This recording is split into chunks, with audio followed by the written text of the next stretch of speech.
UF U001F 948, deuxième place. C'est Madoula, Institut africain d'informatique, avec un score de 158 et un pourcentage de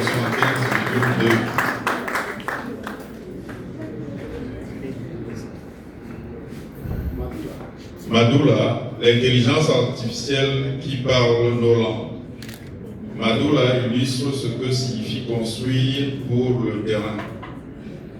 En pensant inclusion linguistique, fonctionnement hors ligne et synthèse vocale, l'équipe a compris que la technologie ne vaut que si elle atteint celui qui en a besoin, même sans connexion, même sans alphabet.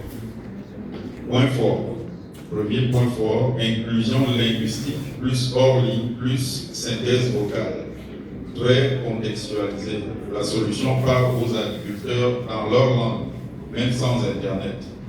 Deuxième point fort, problème agricole majeur. Les maladies des cultures touchent des millions de paysans et menacent la sécurité alimentaire. Troisième point fort, prototype déjà fonctionnel. L'idée a dépassé le stade du concept. L'application fonctionne complètement. Quatrième point fort, scalabilité au-delà de l'agriculture. L'application sert aussi les plans personnels partout dans le monde, comme l'a souligné M. Dipita Toubé. Point d'amélioration. Premier point d'amélioration, périmètre de culture et maladie à préciser. Un diagnostic trop large risque d'être imprécis. Deuxième point d'amélioration, validation agronomique du modèle à démontrer. Un diagnostic erroné peut être pire que l'absence de diagnostic. Troisième point d'amélioration, mise à jour des traitements recommandés. Les recommandations doivent évoluer avec les connaissances agronomiques. En conclusion, Madoula prouve que l'intelligence artificielle peut être humble, locale et utile. Continuez sur cette voie.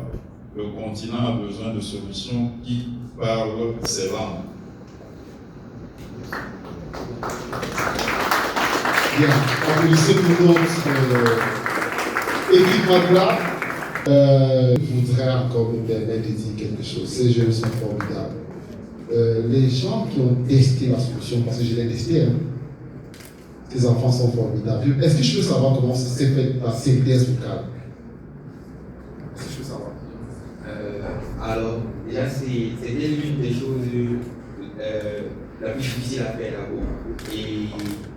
Et ceci a été réalisé par le fait que lui, d'abord, il exposait en Néondo. Donc, pour l'entraînement du modèle, c'était évident. Et moi qui suis du Nord, je parlais en Fulfulde. Ce qui a aussi rendu possible l'entraînement du modèle en Fulfulde. Vous voyez donc que nous n'avons pas seulement les IA à consommer les autres en anglais, en français, en d'autres. Ces jeunes enfants ont déjà fait des synthèses vocales en Fulfulde et en Néondo. C'est extraordinaire. Donc quand j'ai vu leur solution, je peux vous assurer que j'étais épaté parce qu'ils sont allés. C'est l'un des problèmes qu'on a posé sur le conseil technique.